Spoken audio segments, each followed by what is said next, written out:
시하고 말은 조금 다른데 그들의 말 책에 번역되어 있는 건 3페이지의 말이 있거든요. 그 무엇에서도 마음 설레지 마라 하고 3페이지의 6째 줄부터 나오는 내용이 있는데 저 말을 가지고 만든 노래를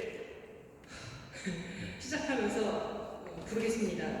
그러다가 이상한 소리가 나더라도 아 오전에 수업을 많이 해서 저렇구나 이렇게 그냥 생각하시면 되겠고 뭐 노래 잘 부르는 거를 들으시라는 게 어차피 아니기 때문에 노래 가사 때문에 불러드리려고 하는 거거든요. 용감하게 시작을 하겠습니다. 아무것도 너를 슬프게 하지 말며 아무것도 너를 곤란케 하지 말지니 모든 것은 다 지나가는 것 다 지나가는 것 구원은 힘은 불변하시니 인내함이 다 이기느니라 하느님을 모시는 사람은 아무것도 하시지 왜 가사가 생각이 안 나죠? 하느님만으로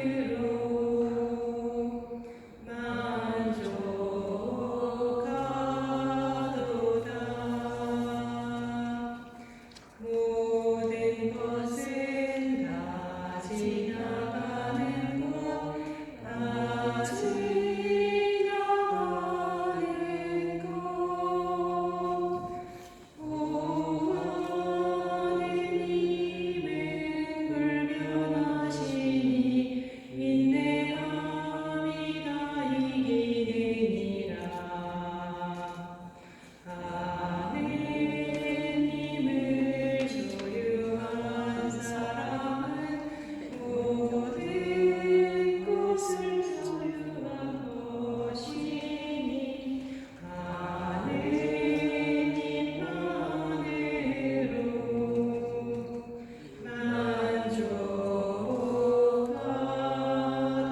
만족하도다. 이 노래는 너무 자신 있다고 생각했는데 그렇게 생각을 하다 보니까 중간에 가사가 생각이 안 나고 한마디를 틀리니까 그 다음에 다 틀리네요. 오늘의 주제는 계속 결국은 그것이 될 것이에요. 다른 것은 다 지나가고 하느님을 소유한 사람은 다른 것 아무것도 바랄 것 없이 만족하리라 그런 것이어서 그래도 시편을 읽긴 읽어야지요. 지난번에 73편의 앞부분을 읽고 뒷부분 1페이지에 있는 거 읽겠습니다. 정녕 당신께서는 그들을 미끄러운 길에 세우시고 그들을 멸망으로 떨어지게 하셨습니다. 그들이 얼마나 순식간에 멸망해버리는지 그들은 없어지고 공포로 사라져갑니다. 잠에서 깨어났을 때의 덧없는 꿈처럼 주님께서는 일어나실 때 그들의 모습을 업신여기십니다. 그렇건만 제 마음이 쓰라리고 제 속이 불받쳤을 때 저는 멍텅구리 알아듣지 못하였습니다. 저는 당신 앞에 한 마리 짐승이었습니다. 그러나 저는 늘 당신과 함께 있어 당신께서 제 오른손을 붙들어 주셨습니다. 당신의 뜻에 따라 저를 이끄시다가 훗날 저를 영광으로 받아들이시리이다. 저를 위하여 누가 하늘에 계십니까? 당신과 함께라면 이 세상에서 바랄 것이 없습니다. 제 몸과 제 마음이 쓰러질지라도 제 마음에 반해서 제 몫은 영원히 하느님이십니다. 이제 보소서 당신에게서 멀어진 자들은 멸망합니다. 당신을 배신한 자를 당신께서는 없애버리십니다.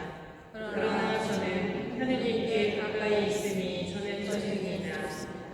저는 주 하느님을 제 피신처럼 삼아 당신의 모든 업적을 알리렵니다. 지난번에 20편의 앞부분을 했는데요. 혹시 지난번에 안 오신 분도 계실 수 있고 또 한 달이 지났기 때문에 그 앞에 내용을 다시 잠깐 보면 하느님이 좋으신가? 하느님이 선한 사람들에게 좋으신가? 그게 문제가 됐었죠. 문제가 되는 이유는 악인들이 잘 지내기 때문에, 아주 현세적인 의미로 말해서 악인들이 잘 먹고 잘 살기 때문에. 전통적인 가르침에 의하면 착한 사람은 복을 받는다라고 되어 있는데, 정말로 착한 사람이 아주 자동적으로 착한 일 할 때마다 탁탁탁탁 복을 받는다면 하루에 착한 일 10번은 할 거예요. 착한 일 할 때마다 복이 그대로 탁탁탁 주어진다면 10번 안 하겠어요? 그런데 문제는 그렇게 자동적으로 주어지지를 않는다는 것이죠. 전통적인 가르침에서는 착한 일 하면 복 받는다라고 말하고, 우리도 아이들한테는 그렇게 말을 하는데, 실제로 살다 보면 나쁜 일 하는 사람이 이득을 보는 일도 많은 것 같고, 그러다 보니까 착하게 살아야 되는가 말아야 되는가 이런 갈등도 하게 되고, 그런 경험들이 또 자꾸 반복되다 보면 하느님이 과연 착한 사람들한테 잘해주시는 게 맞나?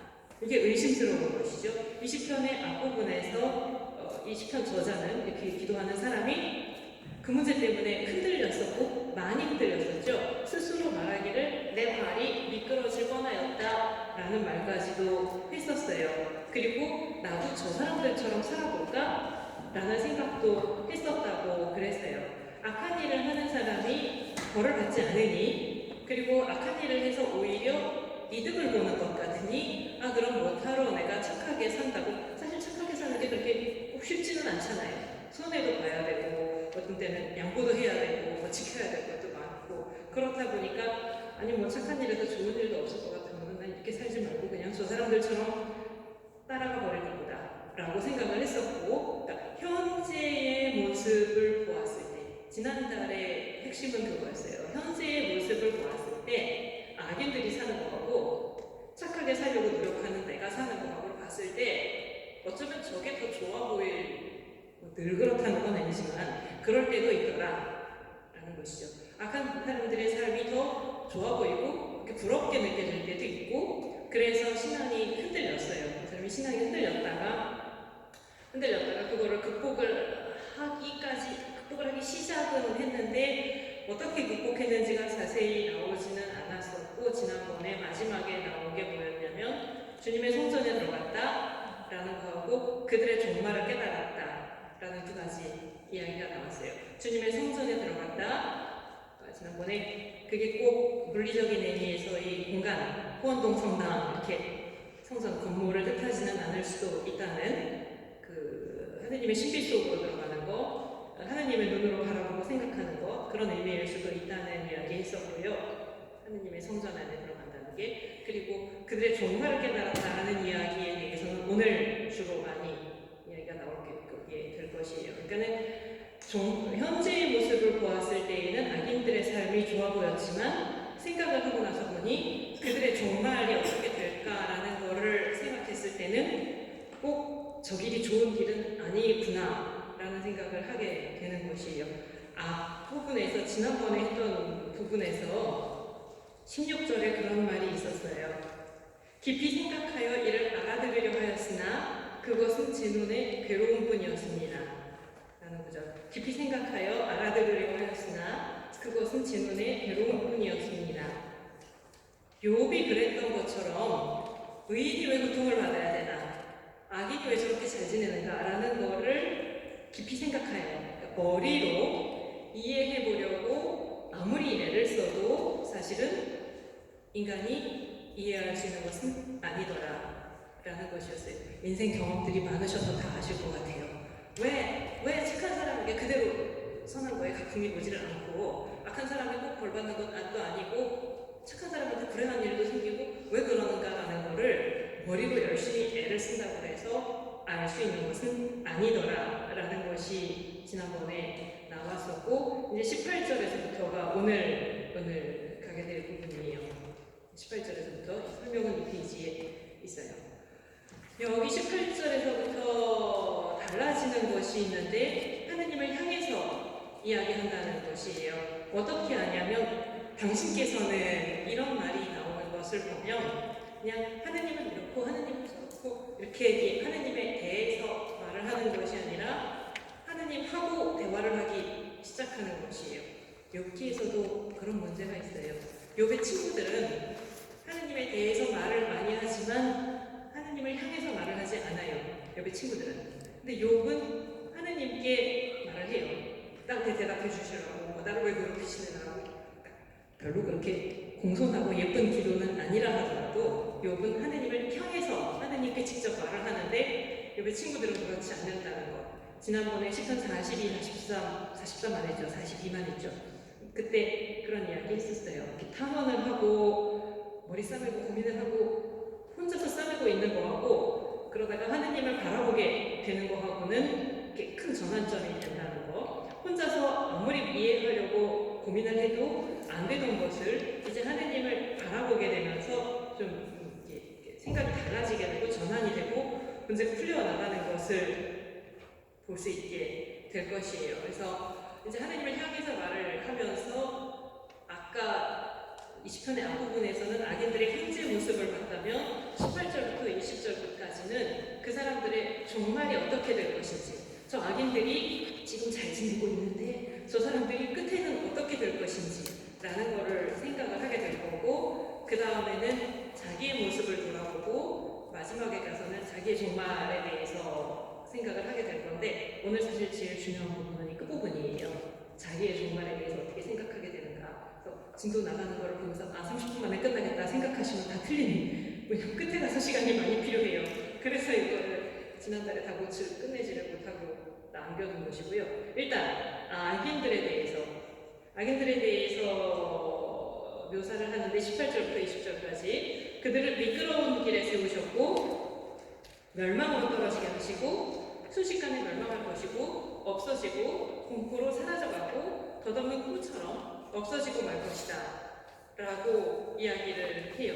이것을 보면 지난번에 4절부터 12절까지 길게 악인들의 현재 모습에 대해서 이야기를 하면서 몸은 기름지고 하는 일은 다 잘 되고 복 받는 것 같고 라고 이야기했던 것과 굉장히 다른 모습을 생각하게 돼요. 그 사람들이 지금 그렇게 잘 지내고 있는 것 같지만 저 사람의 종말이 마지막에 어떻게 될 것인지, 마지막에 그렇게 행복하지 않을 것이다 라는 거를 생각하게 되면 다르게 보게 되는 것이죠.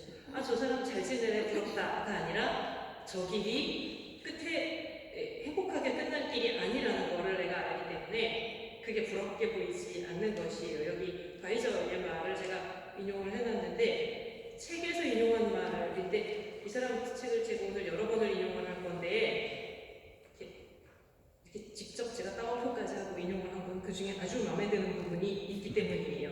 이 사람이 이제는 세상의 모든 일들을 바라보는데 자기의 눈으로, 자기 눈에 보이는 대로 보지 않고 하느님의 시각에서 바라보게 되는 것이에요. 그거에 대해서 바이저가 한 말, 이제 더 이상 천천히 읽어야죠.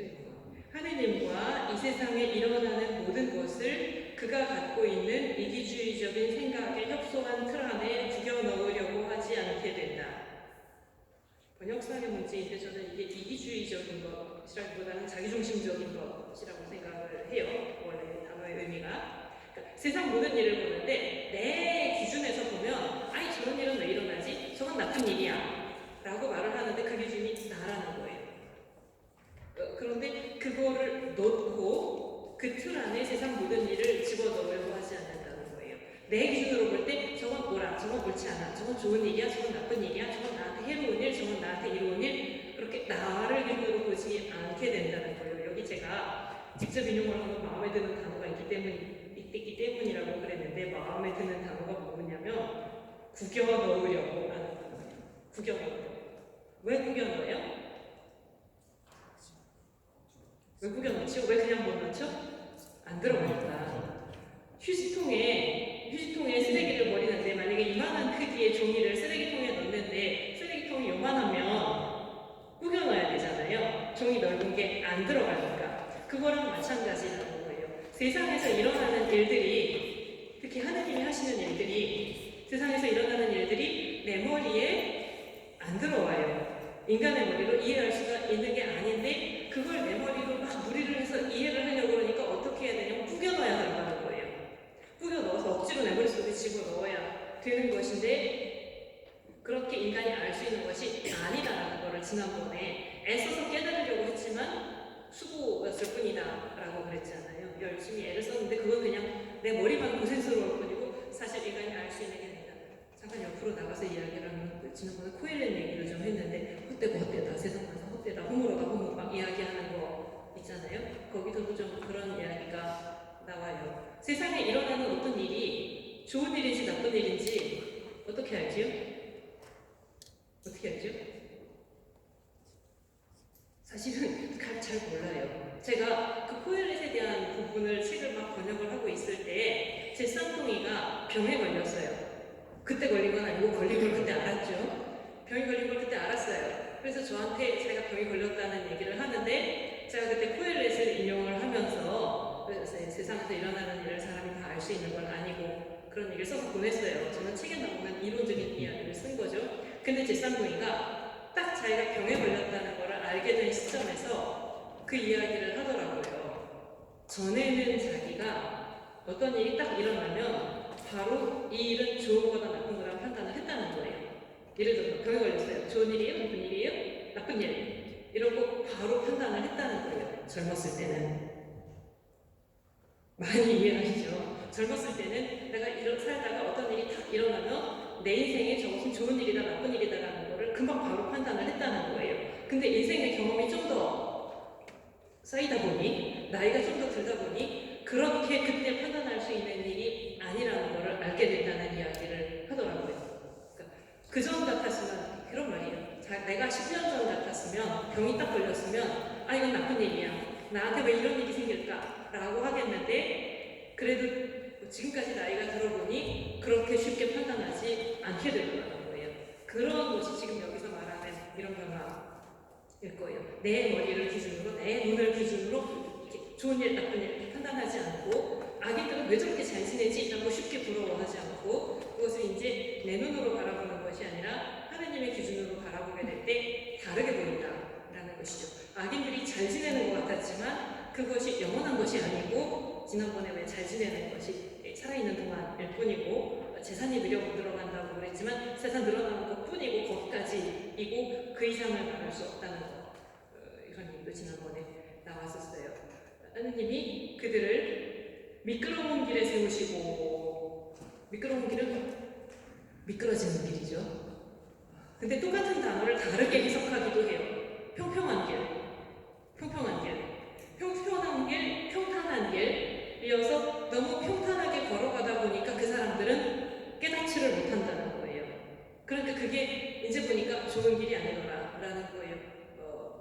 이런 말 하기가 참 쉽지 않은 이야기이지만 자기가 겪는 입장에서 어려운 이야기지만 그런 거 있죠. 살다가 보면 큰 불행 이런 것들을 한 번씩 겪게 되는데 시간이 나중에 많이 지나고 나서 보면 그게 나한테 꼭 뭐라고 할까요? 나쁜 일만은 아니었다는 거 이런 거 많이 깨닫게 되는데 그런데 이 사람이 보니까 저 악인들이 걸어가고 있는 길은 저 사람은 평생 나쁜 짓을 하면서도 한 번도 망하지도 않고 한 번도 무슨 일을 겪지도 않았어요. 그러니까 저렇게 살면 되는 줄 알고 그냥 살고 있어요. 그게 좋은 길이냐라는 거예요. 그게 좋은 길이냐 라는 거에서 이제 보니까 그게 좋은 길이 아니더라 라는 것이에요. 세속적인 행복, 이 세상에서의 복락을 누리고 있지만 회개하지도 못하고 깨달음을 얻지도 못하고 결국에 가서는 멸망에 이르는 것이다 라는 것이에요. 제가 지금 이 말을 하면서도 머릿속에 생각하고 있는 경우가 있는데 지금 이게 녹음이 돼서 말을 못하겠어요. 구체적인 어떤 사람의 경우를 하나 생각하고 있는데 자기는 지금 불행한 일 여러분이 아시는 분은 아니에요. 제가 아는 사람이죠. 자기는 지금 자기한테 불행한 일이 일어났다고 생각하고 있는데 제가 볼 때는 그 일이 일어나게 잘 됐어요. 이 정도면 무슨 일인지 어떤 맥락이신지는 아실 거예요. 그 정도로 지나가고요. 그러고 나서 보니까 한편 나에게 내가 지금까지 살면서 아니 나는 착하게 살려고 애를 쓰는데 왜 이렇게 불행한 일도 일어나고 착하게 살려고 한 거에 대한 가슴도 없는 것 같고 자고 일어나면 하느님이 맨날 야단치신다 그런 이야기도 있었잖아요. 악인들은 잘만 내버려 두시면서 왜 하느님 왜 나만 갖고 그러시냐 그런 생각 안 해보셨어요? 하느님 왜 나만 갖고 그러시냐? 그렇게 생각을 했는데 지금 보니까 그게 하느님이 나에게 잘해주시는 것이었다는 것이죠. 내가 멸망의 길을 가도록 내버려 두지 않으시고 이렇게 계속 나를 이렇게 당신께로 이끌어주시는 그런 손길이었다라는 것을 알아보게 되고 그것이 하느님이 모든 사람에게 허락하시는 것이 아니라 당신이 사랑하시는 사람들에게 오히려 허락하시는 길이라는 걸 알게 되면서 이제 악인들의 길을 더 이상 부러워하지 않게 되는 것이에요. 악인들이 멸망한다는 거, 그들이 멸망한다, 주로 예언서들에 많이 나오는 것이에요. 지난번에 말라키 3장을 이야기했는데 말라키 3장에서 의인들이 뭐라고 그랬냐면 하느님은 악인들을 좋아하신다. 하느님을 섬겨봐야 혼내리다. 하느님은 악인들을 좋아하신다라고 말했던 게 말라키 3장이었어요. 의인들이 열심히 살려고 했는데 악인들한테만 좋은 일이 일어나는 것 같으니까. 그런 고민에 대해서 말라키 3장에서 뭐라고 대답을 하느냐면 보라, 화덕처럼 불붙는 날이 온다. 거만한 자들과 악을 저지르는 자들은 모두 건물이 되리니 다가오는 그날이 그들을 불살라버리리라. 만군의 주님께서 말씀하신다. 그날은 그들에게 뿌리도 가지도 남겨두지 않으리라. 하느님이 깨어나실 때, 일어나실 때, 20절에서 나오죠. 주님께서 일어나실 때, 깨어나실 때, 그때 그들의 모습을 업신여기십니다. 심판의 날이 분명히 있으리라 라는 것이에요. 지금은 악인들이 그냥 다 잘 지내는 것 같지만 그걸 구별하는 날이 있으리라. 밀과 가라지의 비유. 보통 생각할 때 교회 안에는 밀도 있고 가라지도 있고 우리 공동체 안에도 밀도 있고 가라지도 있고 하느님이 그걸 그냥 그대로 두시는구나 라고 생각하지만 밀과 가라지의 비유 마지막은 가라지를 태워버리는 것이잖아요. 밀과 가라지의 비유도 사실 지금의 현재의 모습에 대해서는 그렇게 선과 악이 섞여있는 모습을 이야기하지만 분명히 끝에는 그것을 가르는 날이 있을 것이다 라는 이야기를 하고 20편에서도 마찬가지로 언젠가는 그 선과 악을 가르는 날이 있을 것이다 라는 이야기를 하는 것이죠. 21절, 20절. 제가 20편에서 가장 좋아하는 단어가 여기 나와요. 뭐게요? 몸통부리. 제가 20편에서 제일 좋아하는 단어가 몸통부리예요. 굉장히 와닿아요. 이제 자기 모습을 돌아보는 것이에요. 자기가 그렇게 악인들이 잘 되는 것을 부러워하던 그때의 모습, 그 모습을 지금 생각하니까 내가 참 어리석었구나 라고 말하는 것이에요.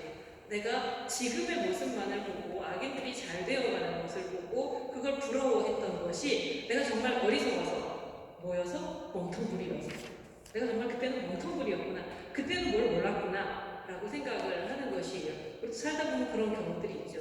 아까 말했는데 옛날에는 딱 보고서 이게 좋은 일 나쁜 일이라고 딱 판단을 했는데 몇십 년 지나고 나서 보니까 그때 참 내가 뭘 몰랐구나 이렇게 생각을 하게 되는. 그래서 지금의 모습을 돌아볼 때 내가 몸통부리였구나 라고 생각을 하게 되는 것이에요. 그런데 그때 내가 어리석었구나 이런 깨달음을 얻는 거는 시간이 걸리는 일이고 그런 과정들은 또 분명히 쉽지도 않을 거예요.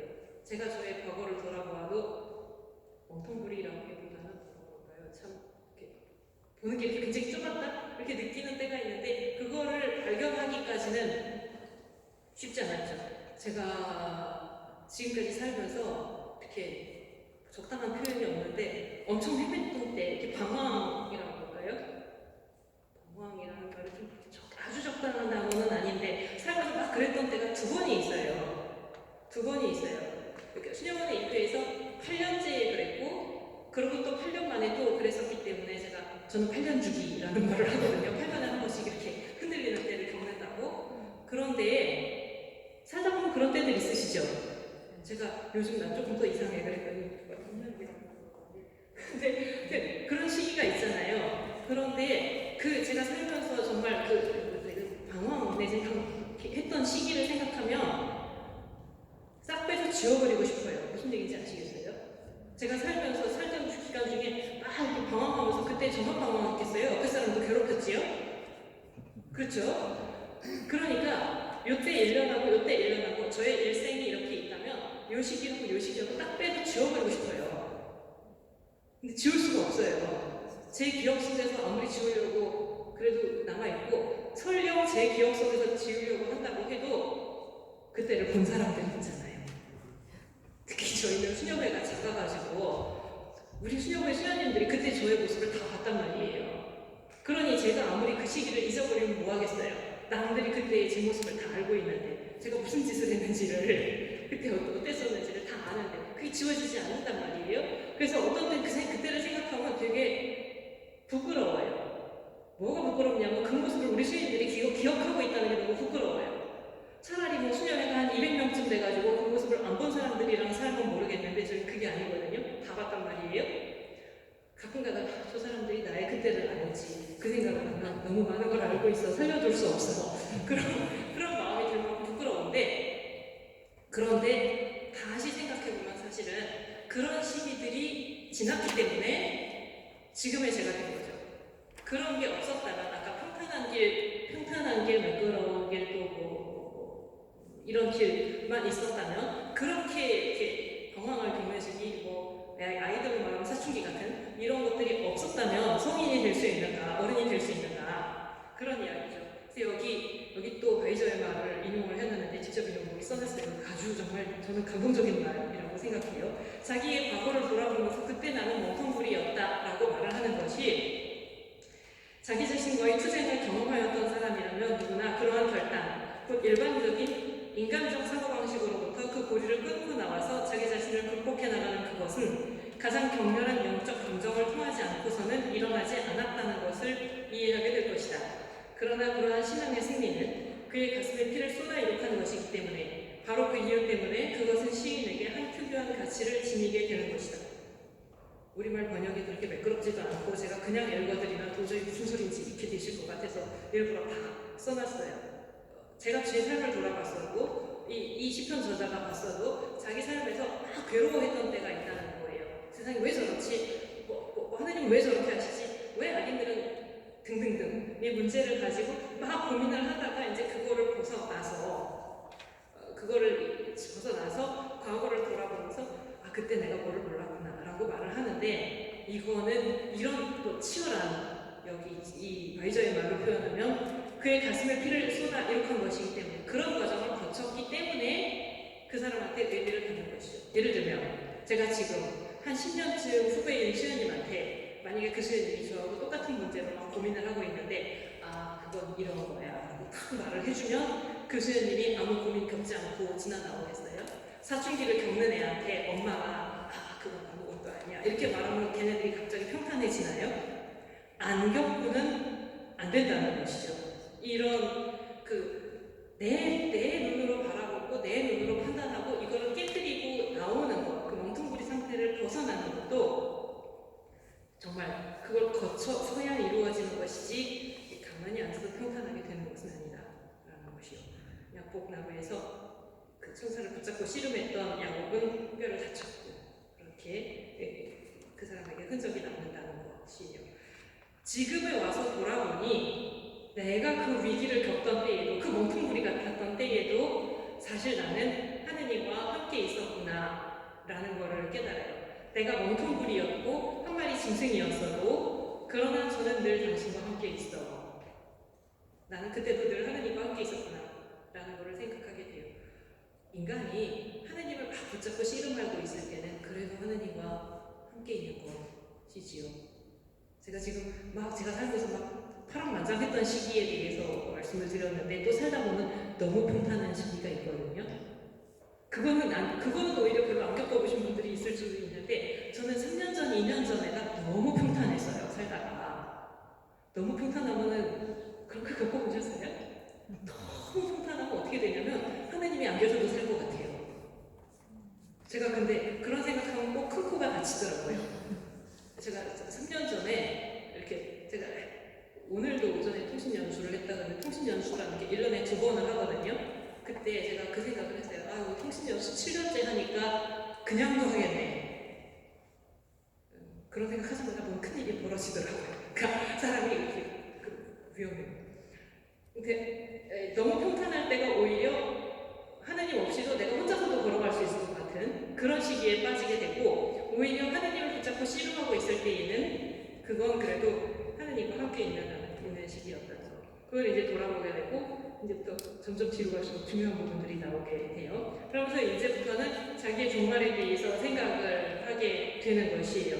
그러나 저는 늘 당신과 함께 있어 23절에 이게 핵심이고 오늘 집에 가실 때까지 계속 나올 말은 저는 늘 당신과 함께 있어 이거고 그거를 세 가지로 이야기를 하는데 당신께서 제 오른손을 붙들어 주셨습니다가 있고 당신의 뜻에 따라 저를 이끄시다가가 있고 훗날 저를 영광으로 받아들이시리이다가 있어요. 그러니까 핵심은 하느님이 함께 계신다는 거.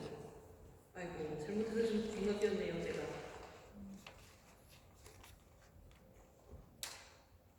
아까 멍텅구리로 잠깐 돌아갈게요. 멍텅구리 짐승에서 인간이 알 수 없는 신비를 인간의 머리로 이해하려고 했기 때문에 멍텅구리였다라는 것이고 욥기에서는 마지막에 가서 그 인간의 고통이라는 것이 인간이 알 수 있는 것이 아니다라는 것을 깨닫고 나서 저에게는 너무나 신비로워 알 수 없는 것들을 저는 알지도 못한 채 떠들었다고 욥이 그렇게 이야기하는 장면이 나오죠.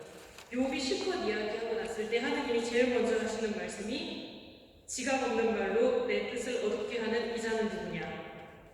지각 없는 말로 내 뜻을 어둡게 하는 이자는 누구냐? 라고 말씀을 하시죠.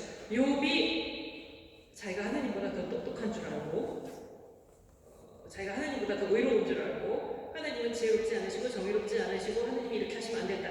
하나님이 이렇게 하시면 안 된다라고 판단한다는 것은 자기가 하나님보다 위에 있는 줄 아는 것이죠. 욥이 그렇게 생각을 했는데 마지막에 가니까 하나님이 그거를 가리켜서 지각 없는 말이라고 하시죠. 지각 없는 말로 내 뜻을 어둡게 하는 이자는 누구냐. 인간이 하느님의 길에 대해서 옳다 그러다 선하다 악하다 그런 말을 한다는 것 자체가 사실 인간의 위치에 맞지 않는 것이다 라는 얘기가 잠깐 빠졌고요. 다시 계속 이 페이지로 다시 돌아오면은 23절부터 26절의 핵심은 저는 늘 당신과 함께 있어 이고 그 다음에 이제 손을 붙들어 주시고 길을 이끄시고 영광으로 이끄신다 라는 것이 나와요. 근데 손을 붙들어 주셨다라는 것은 과거이고 길을 이끄신다 라는 것은 현재이고 영광으로라는 것은 이제 미래에 대한 것이에요. 먼저 과거가 당신께서 제 오른손을 붙들어 주셨습니다. 이거 제가 문제를 내면은 제가 되게 잘못 생각하시는데 문제를 내기 때문에 맞추는 경우가 많은데 잠깐 머리를 좀 써보세요. 당신께서 제 오른손을 붙들어 주셨다라고 말을 할 때, 예? 하느님이 제 오른손을 붙들어 주셨다라고 말을 할 때, 하느님은 어디 계실까요? 나를 기준으로 봐서 어디 계실까요? 하느님이 내 오른손을 붙들어 주셨다는 이쪽에? 저쪽에?